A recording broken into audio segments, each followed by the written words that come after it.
Hey, so we're going to talk about education and AI. I want to say something just about teaching and testing. Historically speaking, we didn't have phones. We didn't have the internet. We didn't have phones. We didn't have information readily available to us for up until just the past couple of decades. And so education has generally been built around giving you information, because where are you going to go to get information but to come and listen to the sages and the scholars at the universities? I mean, of course, that never happened in my class because I'm neither a sage nor a scholar, but historically, that's the idea.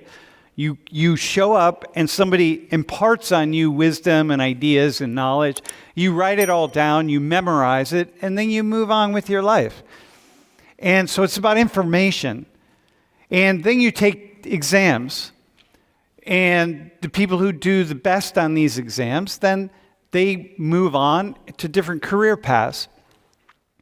Well, as things started to get, really much more complicated, and as there became sort of fewer opportunities, well, I don't really know. Along the way, we have to find some way to put people into these paths, right? You can go, so if you're in high school, you can go to the top school, and you can go to the next tier school, and then the next tier, and then the lower tier, and then you're eligible for those, or you're not eligible to go to school at all. So you take these exams, and then we just decide. You got to have some way to decide. Or you have to have some way to decide who we're going to interview for a job. So if we have a really cushy job, we can't interview everybody. You can't all be qualified for the job because it's just impractical and it's impossible. And so what we do is we set these systems up so a few number of people are allowed to walk through the doorway, and then it just makes everything a lot easier. As things get more competitive, the exams get harder and harder. In fact, they can get very, very difficult. In this need to distinguish between people, in the U.S., of course, we have the SAT and the ACT, but every country has its own college entrance exam that operates in a certain sense like an IQ test, even though it's not an IQ test, but it certainly operates that way, or we treat it that way. Some of these exams are really tough. So listen, we're going to talk about AI, but first we're going to have a little contest. So here's the deal. I have 5 questions from the Korean version of the exams called the Sunan exam. And they're each going to take it. Don't look at those yet. They're going to go out in the hallway and take it. I need some other volunteers. We're going to do a competition to see if you're smarter than 2 Korean high school students, all right? Okay? So you go out in the hallway, you're going to take the test. We're going to time you. Go as quickly as you can and try to get it correct. So you can go. Follow Niche out there. All right. Yeah, I'll take that. Thanks, man. And you should know, in the spirit of talking about AI today, Logan's down here. He's taking it. What are you using, Claude? Claude. So Claude is also taking it. So we're going to see who does the best and who's fastest. Okay, dude, so you can get started. Okay, speaking of that, bro, you're finished already, right? You finished like a minute and a half ago? 2 minutes ago? How long did it take you? Did you time yourself?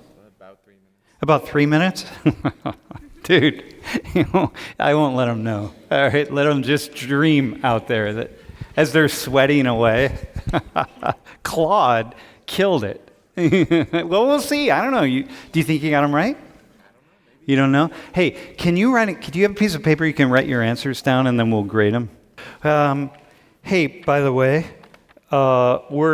speaking of this, word came in. Who do you think won the contest? Like out of either AI or them? I feel like either AI or the Koreans?